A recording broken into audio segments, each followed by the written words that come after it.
ఒక్క నిమిషంలో అర్థం అవ్వాలి అన్నవాళ్ళు ఈ వీడియో మీకోసం కాదు, స్కిప్ చేసేసి వెళ్ళిపోండి. నా ఉద్దేశం రోగానికి ట్యాబ్లెట్ ఇచ్చి పడుకోబెట్టడం కాదు, దానిపైన స్పష్టమైన అవగాహన వచ్చేలా చేయడం. అందుకనే ఒక్క మాటలో అర్థం కాకపోవచ్చు, వీడియో మొత్తం పూర్తిగా చూడండి, ఖచ్చితంగా అర్థమవుతుంది. మనసుకి బుద్ధికి మధ్య ఎప్పుడూ ఒక ఘర్షణ జరుగుతూ ఉంటుంది. ఆ ఘర్షణలో బుద్ధి బలహీనపడి మనసు మాట వినకుండా అయ్యే బానిసనే వ్యసనం అంటారు. టీ, సిగరెట్, మద్యం, మాంసం, అక్రమ సంబంధం, హస్తప్రయోగం, ప్రేమ, గాంజా, హెరాయిన్, కొకైన్, ఇలా ఏదైనా కావచ్చు. వీటన్నిటికీ కారణం బుద్ధి బలహీనపడటమే. అసలు బుద్ధి ఎలా ఏర్పడుతుంది, ఆలోచనలు జీర్ణం చేసుకోవడం ఎలా అన్నది కింద ఉన్న డిస్క్రిప్షన్లో లింక్ పెట్టాను. ముందు వాటిని చూసిన తర్వాత ఈ వీడియోను చూస్తే ఇంకా క్లారిటీగా అర్థమవుతుంది.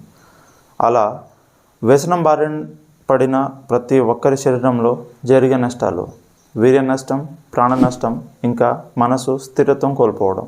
వీటన్నిటికీ పరిష్కారాలు ఇప్పుడు మనం మాట్లాడుకోబోతున్నాం. ముందుగా మనసుకు బుద్ధికి ఉండే ఘర్షణకు ఉదాహరణలు చెప్పుకుందాం. ప్రేమ విఫలమైతే జీవితం ఆగిపోదు అని బుద్ధికి తెలుసు, అయినా మనసు మాట వినదు. అలానే ఎక్కడ అయినా మోసపోయినా, కొంచెం ఆరోగ్యం గాడి తప్పినా, చేసే వ్యాపారంలో ఒడిదుడుకులు ఎదురైనా, మన చుట్టూ ఉన్న బంధాలలో మనస్పర్ధలు వచ్చిన బుద్ధికి తెలుస్తుంది ఇది పరిస్థితి తాత్కాలికమే అని. కానీ అది బలహీనపడడం వల్ల ఎక్కడ లేని దుఃఖాన్ని అనుభవిస్తాం. ఇక్కడ ఒకరు చెప్పే మంచి మాటలు కావచ్చు, లేక ఉపన్యాసాలు కావచ్చు, లేక గొడవలు ఎన్నైనా కావచ్చు, అవేవి వ్యసనం బారిన పడిన వ్యక్తి మనసుని మార్చలేవు. ఎందుకంటే వాళ్ళ శరీరం వాటిని అర్థం చేసుకుని ఆచరించే శక్తి అప్పటికే కోల్పోయి ఉంటుంది. అయితే ఈ వ్యసనాన్ని అధిగమించడానికి ముందుగా మనసు దృఢత్వాన్ని కోల్పోవడానికి అసలు కారణం excessive exposure for unrealistic information. అంటే అనవసరమైన విషయాలపైన అధిక అవగాహన ఎంత ప్రమాదమో చూద్దాం. ఎంతవరకు అవసరమో అంత మాత్రమే నేర్చుకోవాలి. ఒక 20 సంవత్సరాల ముందు కూడా మనిషి గుణగణాలు ఖచ్చితంగా అంచనా వేసేవాళ్ళు. ఎందుకంటే తను పెరిగిన వాతావరణం, తనలో ఉన్న స్నేహితులు, తనతో ఉన్న బంధువులు, తన గురువులు, తనను కన్న తల్లిదండ్రుల మధ్యలోనే ఉండేవాళ్ళు కాబట్టి. అలానే తను నేర్చుకున్న ప్రతి అంశం తల్లిదండ్రులు, గురువులు, వాతావరణం, స్నేహితుల నుంచి వచ్చేదే కాబట్టి. వాళ్ళ పరిమితులు మనకు తెలుసు కాబట్టి, ఇంకా వాళ్ళు ఎప్పుడూ ఆ వ్యక్తి శ్రేయస్సు కోరుకునే వాళ్ళే కాబట్టి. కానీ ప్రస్తుత సమాజంలో ఒక్క తల్లిదండ్రులు తప్ప అందరూ మారాడు. స్నేహితులు, గురువులు అందరూ మొబైల్ ఫోన్లోనే. అందులోనే ఒక కుటుంబం ఏర్పడిపోయింది. అందులో ఏర్పడిన ప్రతి కుటుంబ సభ్యులు మనం మూర్ఖులుగా ఉన్నన్ని రోజులు మన మేలు కోరే వాళ్ళే అని అనుకుంటాము. కానీ మనకున్న సంపద, అది ఆరోగ్యమైన కావచ్చు, లేక డబ్బు అయినా కావచ్చు, కరిగిపోయి మనం ఖాళీ చేతులతో ఉన్న రోజు మనకు అర్థమవుతుంది అందరూ దొంగన డాష్ గార్డులు అని. ఎందుకంటే సోషల్ మీడియా ఒక బిజినెస్ ప్లాట్ఫామ్. అందులో కాలక్షేపం కోసం జాయిన్ అయిన వాళ్ళు ఎప్పటికైనా అమ్మబడడానికి సిద్ధంగా ఉన్న వస్తువులే. అందులో ప్రచారం అయ్యేది తక్కువ 5% మినహాయించి అన్నీ నాసిరకం వాస్తవాలే, అన్నీ నకిలీ విషయాలే. ఎందుకంటే అవి మన ప్రస్తుతానికి, మన సంస్కృతికి దూరంగా ఉంటాయి కాబట్టి. ఉదాహరణకి మన సాంప్రదాయం మట్టి కుండలో భోజనం వండడం. మరి ఇప్పుడు ఎందుకు ప్రెషర్ కుక్కర్లు వచ్చాయి? అవి ఎంత ప్రమాదమో మనకు తెలుసు. అసలు మనం కుక్కర్లను అంగీకరించడానికి ముఖ్య కారణం మన సంస్కృతి పైన సరైన అవగాహన లేకపోవడం. అదే అవగాహన ఉంటే కుక్కర్లను ఇన్వైట్ చేసేవాళ్ళం కాదు. కానీ ఆ అవగాహనని మన చుట్టూ ఉన్న సమాజం కానీ, మనం చదువుకున్న చదువులు కానీ మనకివ్వవు. ఎందుకంటే ప్రస్తుత విద్యా వ్యవస్థ లక్ష్యమే మనం బానిసలుగా ఉండడం, జ్ఞానాన్ని మనకు నేర్పించే అసలైన మన సంపదని దాచేయడం. అలా దాచేస్తే మార్కెట్లో ఏం చెప్పినా అది మనం నష్టపోయేదాకా నిజమే అన్న భ్రమని కలుగజేస్తుంది. కాబట్టి శత్రువులు అబద్ధపు ప్రచారంతో కత్తులు, కటార్లు పట్టుకొని మనపైకి దాడికి వస్తున్నారు. మనం కూడా దాడి చేయడానికి ఆయుధాలు సమకూర్చుకొని ఉండాలి. లేదంటే కనీసానికి రక్షించుకోవడానికైనా దారులు అయినా వెతుక్కోవాలి. ఉదాహరణకి మనం ఒక ఆయుర్వేద వైద్యులం అనుకుందాం. ఆరోగ్యం ఎలా కాపాడుకోవాలి, ఎలా వైద్యం చేయాలి అన్న విషయంలో నిష్ణాతులం అనుకుందాం. ఇప్పుడు ఎంతమంది ఎన్ని విధాలుగా ఎంత దుష్ప్రచారాలు చేసినా మనం నమ్మం, వాటిని తిప్పికొడతాం.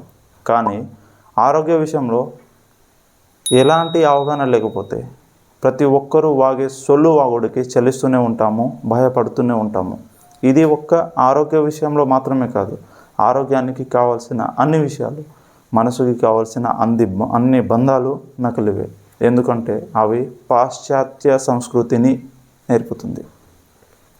పాశ్చాత్య సంస్కృతికి పశువులకి ఉండే ఆకలిని పెంచుతుంది.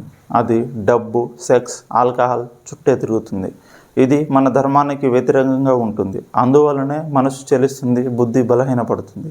క్రమంగా అది వ్యసనానికి గురి అవుతుంది. దీనికి విరుగుడే నిర్దిష్ట బంధాలు కలిగిన మన సనాతన గ్రంథాలు. మనమందరం గుర్తుంచుకోవాల్సిన ఒక్క విషయం, మన దగ్గర సరిపడా జ్ఞానం ఉన్నప్పుడు మాత్రమే మన సంపదని, మన ఆరోగ్యాన్ని ఎవ్వరూ దోచుకోలేరు. వ్యసనం నుంచి బయటపడాలి అనుకున్న వ్యక్తి ముందుగా చేయాల్సింది 5 రోజుల తెగింపు. ఉన్న క్షణం నుంచి మనము మన అలవాటుని వదిలేసాము అని తెగించేసేద్దాం. ముందుగా ఒకరోజు ఆ అలవాటుకి దూరంగా ఉందాం. మనసు లాగుతుంది, అయినా చలించాం. రెండో రోజు మనసు లాగడంతో పాటు తలనొప్పి కూడా వస్తుంది. నో, అయినా కూడా చలించాం. మూడో రోజు కాళ్ళు చేతులు లాగుతూ విపరీతంగా తలనొప్పి వస్తుంది. మనసు నుంచి ప్రాణం విడిపోయి గాలిలో తేలుతున్నదా అన్నట్లు అనిపిస్తుంది. అయినా కూడా నో, చలించే ప్రసక్తే లేదు. నాలుగో రోజు, ఇది చాలా టఫెస్ట్ రోజు. ఆల్మోస్ట్ కపాలమోక్షం అయిపోతుంది. అంటే తల బద్దలు అయిపోయేంత నొప్పి వస్తుంది. భూమిపైన వేసే ప్రతి అడుగు బరువు మన తలపైనే వేస్తున్నంత భారం అవుతుంది. అయినా మనం చెప్తాము ఏ బిగ్ నో. ఇంకా 5 రోజుల నుంచి చిన్నగా ఇప్పటిదాకా వచ్చిన సిమ్టమ్స్ రివర్స్ అవ్వడం స్టార్ట్ అవుతాయి. ఇంకా 6వ రోజు మన మనసు తేలిక అవుతుంది. ఒక కొత్త రక్తం మనలో ప్రవహిస్తుంది అన్నట్టు ఒక ఎనర్జీ వచ్చేస్తుంది. ఫైనల్గా 7వ రోజు ఇంకా మన అలవాటు దూరం అయ్యి మనసు మన అధీనంలోకి వచ్చేస్తుంది. ఆచరించి చూడండి, మనం సులువుగా విన్నంత సులువుగా మన వ్యసనం మన నుంచి దూరం అయిపోతుంది. అయితే ఈ 7 రోజులు మాంసాహారానికి దూరంగా ఉంటూ బ్రహ్మచర్యం ఖచ్చితంగా పాటించాలి. ఇంకా సహజంగా వ్యసనానికి లోనైన వ్యక్తి శరీరంలో సల్ఫర్ లోపం ఉంటుంది. దీనికి తాత్కాలికంగా అల్లాన్ని చిన్న ముక్కలుగా చేసి దానిపైన నిమ్మరసం పిండి కొంచెం సైంధవ లవణం కలిపి ఎండలో ఆరబెట్టి మనసు చలించిన ప్రతిసారి నోట్లో పెట్టుకొని రసం తాగుతూ ఉండాలి. ఇప్పటిదాకా తాత్కాలికంగా మనసు మన ఆధీనంలోకి వచ్చేసింది. దీనిని శాశ్వతం చేయడానికి ఇప్పటిదాకా మనం కోల్పోయిన వీర్యం, ప్రాణం తిరిగి మనలో పెంచుకోవాలి. దానికోసం ఇంకా 40 రోజులు కఠిన బ్రహ్మచర్యం పాటిస్తూ శుద్ధమైన దేశీ ఆవు నెయ్యిని రోజు ఆహారంలో భాగం చేసుకోవాలి. అలానే యోగా, ప్రాణాయామ సాధన చేయాలి. మనసుని దృఢపరిచే గరికపాటి ఆధ్యాత్మిక ప్రవచనాలు వినాలి. యోగాలో ముఖ్యంగా సూర్య నమస్కారాలు చేయడం వల్ల పంచప్రాణాలు సంతులనం అవుతాయి. ఇంకా సిద్ధాసనంలో కూర్చొని నాడీ శోధన ప్రాణాయామం చేయడం వల్ల అప్పటికే మనసులో జమ అయి ఉన్న చెత్త మొత్తం ఒక 60 రోజుల్లో శుభ్రం అవుతుంది. వీటి గురించి ఇంకో వీడియోలో డీటెయిల్గా మాట్లాడుకుందాం. అందరికీ ఒక రిక్వెస్ట్, ఈ వీడియో మనకు ఎంత అవసరమో మన చుట్టూ ఉండి వ్యసనంతో బాధపడుతున్న ప్రతి ఒక్కరికి అంతే అవసరం. వాళ్ళ అవసరాన్ని గమనించి దయచేసి ఈ వీడియోని మీకున్న అన్ని గ్రూపుల్లో షేర్ చేయండి. ఎందుకంటే యూట్యూబ్కి అర్థమయ్యే భాష ఒకటే. ఎంతమంది లైక్ చేశారు, ఎంతమంది షేర్ చేశారు, ఎంతమంది కామెంట్ చేశారు అని. అలానే మీ అభిప్రాయాలను కింద కామెంట్లో చెప్పండి.